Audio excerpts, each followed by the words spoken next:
Welcome to the Marriage Steps podcast, where developing a long-lasting, happy relationship is the status symbol to achieve, and following my 6 marriage steps is a path to help get you there. I'm your host, Dr. Wyatt Fisher, a licensed psychologist specializing in marriage counseling. The Marriage Steps podcast is listener-supported, so to help keep it on the air so couples worldwide can receive hope for their marriage, please consider becoming a monthly supporter by going to patreon.com/marriage steps. Quick reminder, I am doing the Total Marriage Refresh online this coming weekend, May 23rd and May 24th. And so it's not too late to register. There's still some openings, so be sure to go to my website if you're interested. It's drwyattfisher.com, and I go through step by step the top 6 steps needed for marriage happiness. So I highly recommend you going through my course at some point if you haven't already. The marriage tip of the night is that research shows the average couple, because of work, kids, and hobbies, the average couple only spends 4 minutes of quality time together a day. That's 4 minutes without kids, 4 minutes without the TV on, 4 minutes without you looking at your phone. Only 4 minutes of quality time together a day is average for a couple. Do you think that couple would have ever fallen in love with each other if that's all they spent together in the dating phase? There's no way. In the beginning, when we're dating, we spend hours and hours and hours with each other. And that's why we fall in love, because we're spending so much time together and we're filling up each other's love buckets.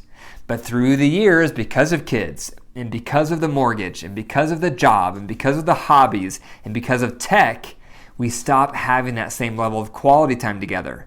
Now, we may never be able to go back to those dating days and have the same level of time until we're retired.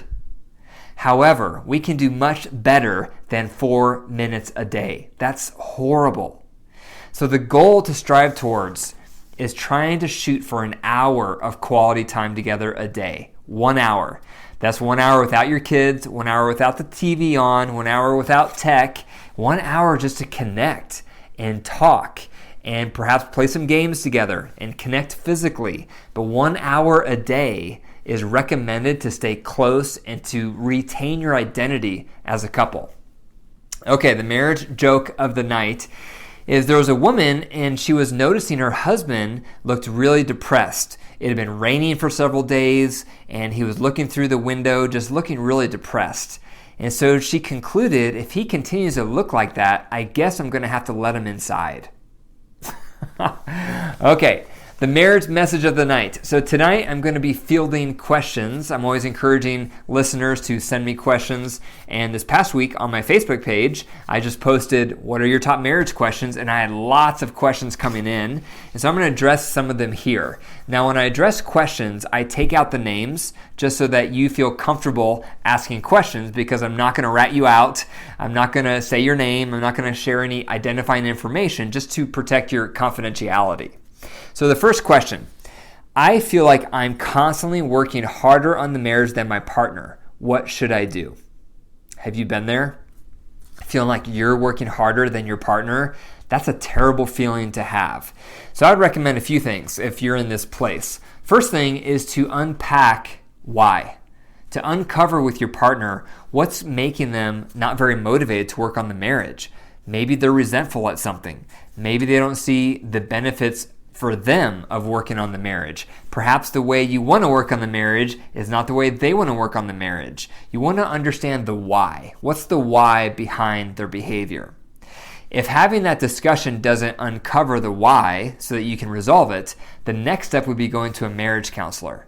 And going to a marriage counselor, that could help you uncover the why, with why they're not motivated and what's blocking them from wanting to work on the marriage, because marriage does take work to have a good one.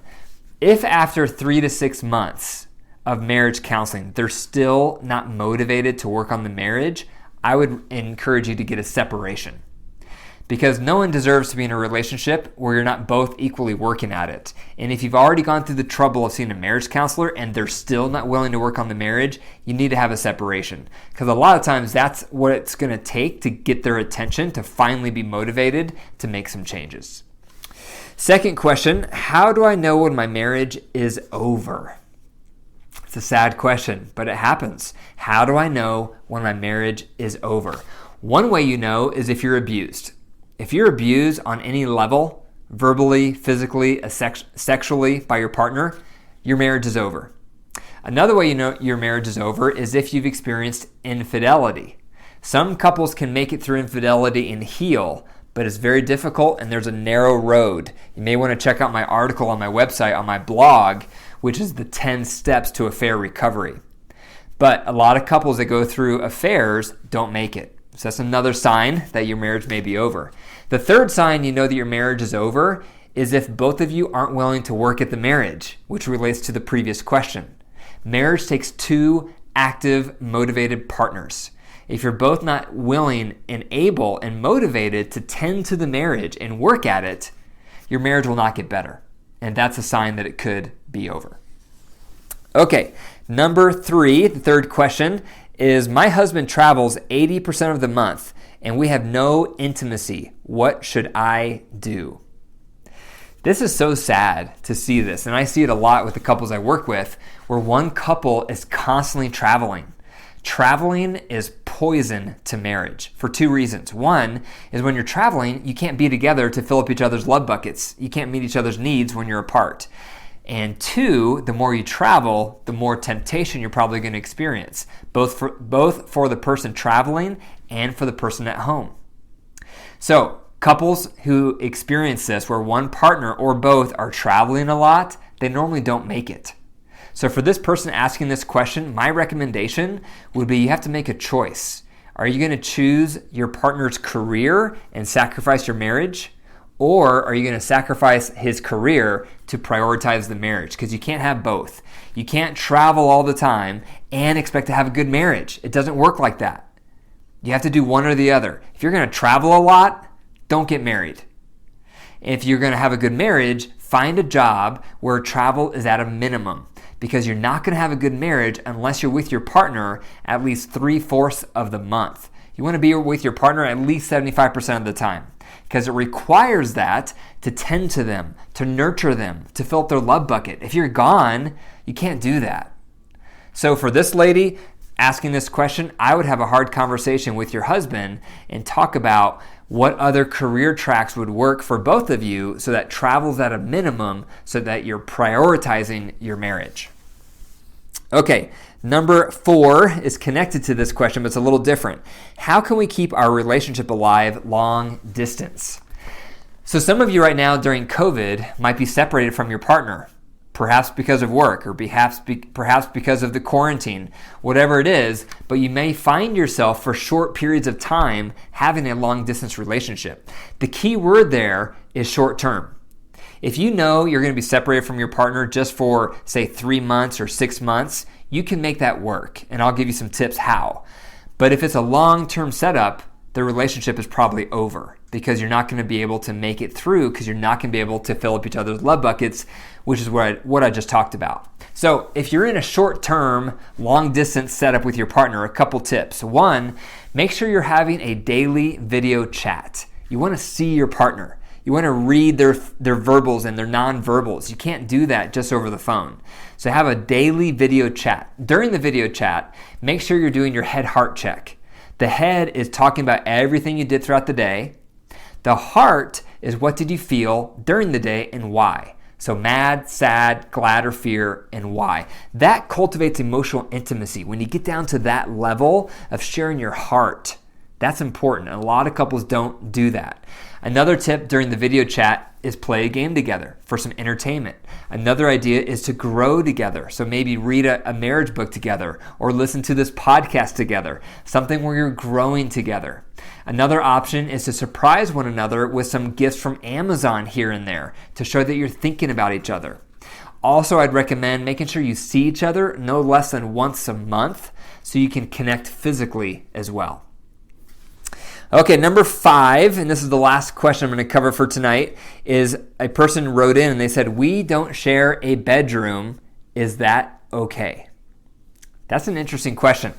And this can happen for a variety of factors. Maybe you don't sleep well together.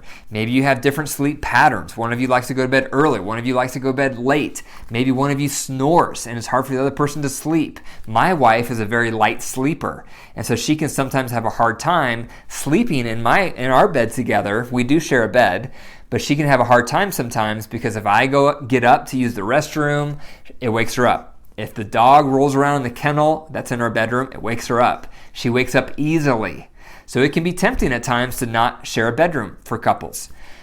So if this is the thing to think about, if you're not sharing a bedroom, how is it impacting your relationship? There is research that shows couples who go to bed together and wake up together feel closer together. And that would make sense because you're in unison. You have the same biorhythms, and that creates a sense of closeness. So the question to ask yourself if you're not sharing a bedroom is, what kind of impact is it having on us? Is it impacting our emotional closeness? Is it impacting our physical intimacy? Is it impacting my sense of oneness and closeness and togetherness in our relationship? If it's having a negative impact on your relationship, then don't do it. Find creative ways to make it work to share the same bedroom. However, if you're not sharing a bedroom and it doesn't impact you, it doesn't take away from your emotional closeness, your sexual intimacy, and your sense of togetherness, if it doesn't detract for you, then go ahead and do it. More power to you. It all depends on how it impacts your relationship. And that is going to be determined by how it impacts both of you, not just one of you. So if both of you feel like it doesn't have any negative impact on your relationship, then more power to you. You don't have to be in the same room. But that is rare. Most of the time, it's going to impact one or both partners in a negative way. And that's why it's recommended to share the same bedroom as much as possible. Thank you for listening to the Marriage Depth Podcast. If you enjoyed the episode tonight, be sure to click the 5 stars and leave a review.